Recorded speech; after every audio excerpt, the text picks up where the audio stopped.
जय श्रीमन्नारायण। जय श्री हरि भक्तों।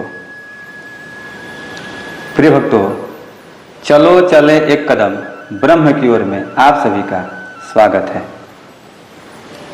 तो भक्तों, आज मैं आप सभी से एक कथा कहने जा रहा हूं और उस कथा के माध्यम से यह समझाने का प्रयास कर रहा हूं कि इस संसार में ऐसा कोई नहीं है जो आपका कल्याण कर सके या फिर आपको इस भव बंधन से मुक्त कर सके।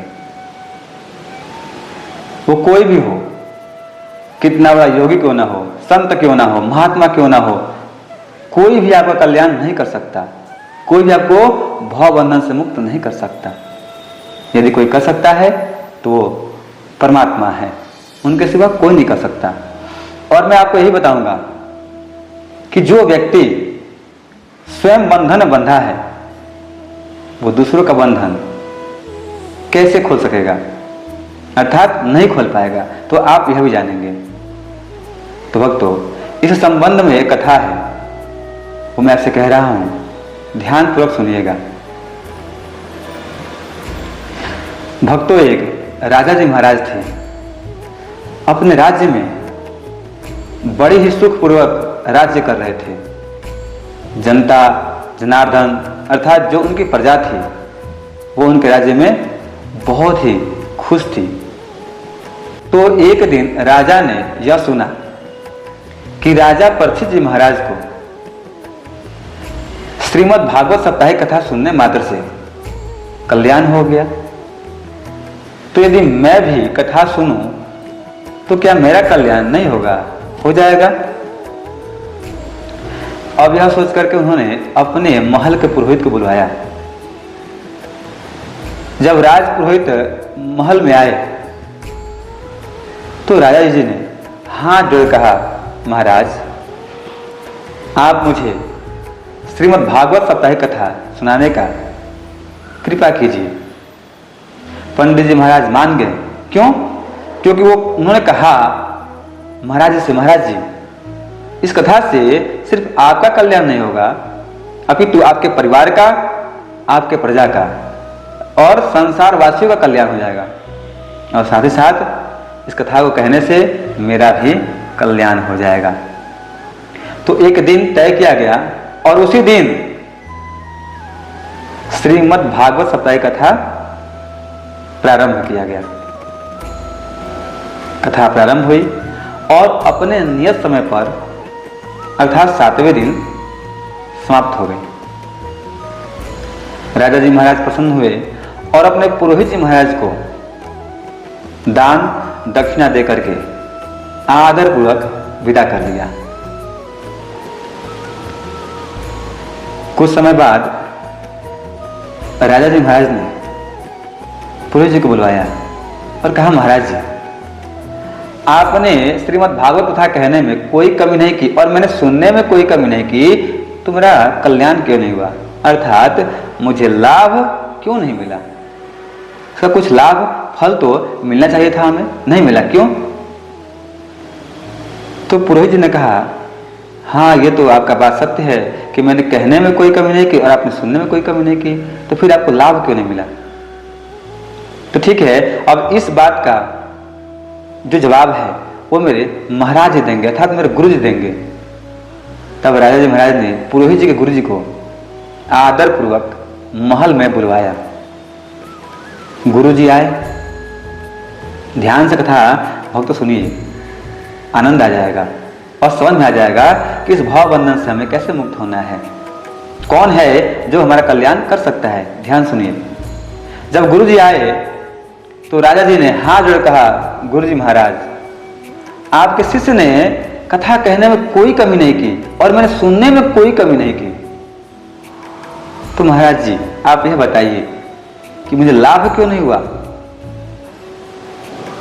तो गुरु जी ने कहा, हाँ, समस्या थोड़ा गंभीर है, तो इसका उत्तर देने के लिए मुझे आपका आसन चाहिए, अर्थात मैं आपके आसन पर विराजमान होऊंगा तब बताऊंगा। महाराज जी ने जब ऐसा कहा तो राजा जी ने अपना आसन दिया क्योंकि उन्हें उत्सुकता थी यह जानने की किस प्रश्न का क्या हल है, मुझे क्यों नहीं लाभ मिला। भक्तों, जब गुरुजी महाराज आसन पर विराजमान हुए तो सिपाहियों से कहा कि काम करो, मेरे शिष्य के दोनों हाथों को बांध दो। बांध दिया गया। एक और काम करो, इसका तो बांध दिए, अब इस राजा जी महाराज के दोनों हाथों को बांध दो। अब राजा थे राज्य के, तो सिपाही थोड़ा सा विस्मित हुए बांधने में। तो राजा जी ने आदेश दिया कि बांधो। क्यों? क्योंकि गुरु जी के बातों में कुछ ना कुछ रहस्य है, और गुरुओं के बातों में रहस्य होता ही है, माता पिता के बातों में रहस्य होता ही है। बालक सोचते हैं कि मेरा माता पिता जो हैं वो मेरा कल्याण नहीं होने देंगे। नहीं नहीं, माता पिता के हर बातों में कल्याण होता है, गुरु के हर बातों में शिष्य का कल्याण होता है। तब राजा जी महाराज के दोनों हाथों को उन्होंने बांध दिया। अब गुरु जी महाराज ने अपने शिष्य से कहा कि काम कर, तू राजा जी महाराज के हाथ को खोल दे। अब शिष्य चक्कर में कि गुरु जी महाराज ने मेरा हाथ बंधवा दिया और कह रहे हैं उसका हाथ खोल दे। अरे मैं बंधन में हूं तो उसका बंधन मैं कैसे खोलूं? तो कहा गुरु से कि महाराज मैं कैसे खोल सकता हूं बंधन इनका, मैं तो खुद बंधन में हूं। तो गुरु जी ने कहा ठीक है, तुम नहीं खोल सकते, चलो। अब राजा जी महाराज से कहा एक काम कीजिए, ये तो नहीं खोल सका, आप इसका बंधन खोल दीजिए। अब गुरु जी महाराज ने जब ऐसा कहा तो राजा जी कह रहे हैं कि महाराज जी अभी तो आपके शिष्य ने कहा, वही तो मैं भी कह रहा हूं कि मैं स्वयं बंधन में हूं, बंधा हुआ हूं। देखिए दोनों हाथ बंधा हुआ है, तो जब मेरा दोनों हाथ बंधा है तो मैं आपके शिष्य का बंधन कैसे खोल सकता हूं? नहीं खोल सकता मैं। आप भी बात कर रहे हैं महाराज जी। गुरु जी उतरे आसन से बस जाने लगे। राजा जी ने कहा कि महाराज जी बता तो दीजिए इस प्रश्न का उत्तर क्या है, मुझे लाभ क्यों नहीं मिला? तो गुरु जी ने कहा मैंने आपके प्रश्न का उत्तर दे दिया। दे दिया? कब दिया? मुझे तो पता नहीं चला। तो ध्यान से सुनो। गुरु जी ने कहा कि जब मेरा शिष्य बंधा हुआ था और जब मैंने उसे कहा कि राजा जी के बंधन खोल दो, नहीं खोल पाया क्योंकि बंधा हुआ था। और उसी प्रकार मैंने आपसे भी कहा तो आपने भी कहा कि मैं बंधा हूं तो नहीं खोल पाऊंगा, अर्थात आप दोनों बंधे हुए थे। तो आप बताइए, जो स्वयं बंधन बंधा है वो दूसरे का बंधन कैसे खोल सकता है? जिसका कल्याण हुआ ही ना हो वो दूसरों का कल्याण कैसे कर सकता है, बताइए। अब राजा जी महाराज गुरु जी के बातों को समझ गए, अर्थ को समझ गए। तो भक्तों मैं आपसे कह रहा हूं, ध्यान सुनिए।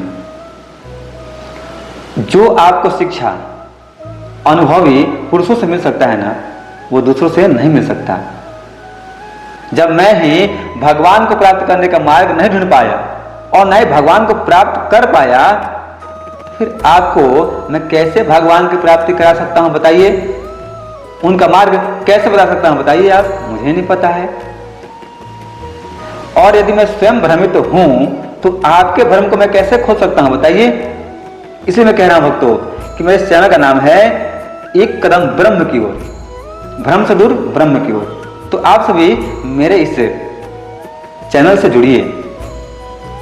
आपका भ्रम यदि दूर ना हो तो कहिएगा, मैं आपके भ्रमों को दूर कर दूंगा। वैसे मैं भी भ्रम से पूर्णतया दूर नहीं हूं, पर प्रयास कर रहा हूं, और जैसे जैसे दूर होऊंगा वैसे वैसे आपको दूर करता हुआ चलूंगा।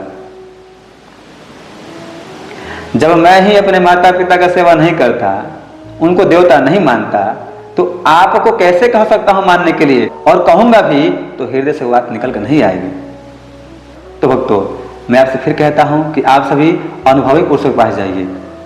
और हाँ, एक और बात, आप श्री रामचरितमानस, श्री शिव पुराण, श्रीमद् देवी भागवत महापुराण, श्रीमद् भागवत महापुराण अर्थात जितने पुराण है, जितनी कथाएं हैं, शास्त्र हैं, सबको पढ़िए, कथाओं को सुनिए। उनसे आपका कल्याण होगा, क्योंकि उनमें लिखे गए शब्दों में कहीं भ्रम नहीं है। और भगवान को कैसे प्राप्त करना है सब लिखा गया उसमें। मैं कहूँगा कि भगवान को मैं आपको प्राप्त करने का उपाय बताता हूँ, प्राप्त हो जाएंगे भगवान, नहीं होंगे। मतलब मुझे प्राप्त नहीं है, आपको कहाँ से प्राप्त होंगे हैं? तो भक्तों, यदि मैं कथा कह रहा हूँ, कथा से संबंधित कोई बात कह रहा हूँ तो सुनिए, कल्याण होगा। लेकिन मैं इधर उधर की बातें कर रहा हूँ तो मत सुनिए, पक्का कल्याण नहीं होगा। तो भक्तों, आगे आप स्वयं ही चालाक हैं, आप स्वयं निर्णय लीजिए आपको क्या करना है। भक्तों, भगवान को पूजिए और भगवान की कथाओं को सुनिए, दूसरे किसी की बातों को मत सुनिए। अच्छा बताइए, यदि मैं अपने परिवार के बारे में कहूँगा तो क्या आपका कल्याण होगा? नहीं होगा। पर वहीं राम की बातें कहूँगा, वहीं शिव जी की बातें कहूँगा तो कल्याण हो जाएगा। क्यों? क्योंकि उनके नाम से ही कल्याण होगा। मैं अपने घर की कथा कहूँगा तो नहीं होगा। और मैं कथा कहने आया हूँ, अपने घर की कथा कहने नहीं आया हूँ, बैठा कहने नहीं आया हूँ, मैं कथा कहने आया हूँ। जब मैं कथा कहूँ तो सुनिए, पर कथा से हट के बातें कहूँ तो उसको स्किप कर दीजिए, हटा दीजिए वहाँ से, सिर्फ कथा सुनिए, आपका कल्याण हो जाएगा। तो भक्तों, हम मिलते हैं अगले वीडियो में अगली कथा को लेकर के। तब तक के लिए जय श्रीमन नारायण, जय श्री भक्तों।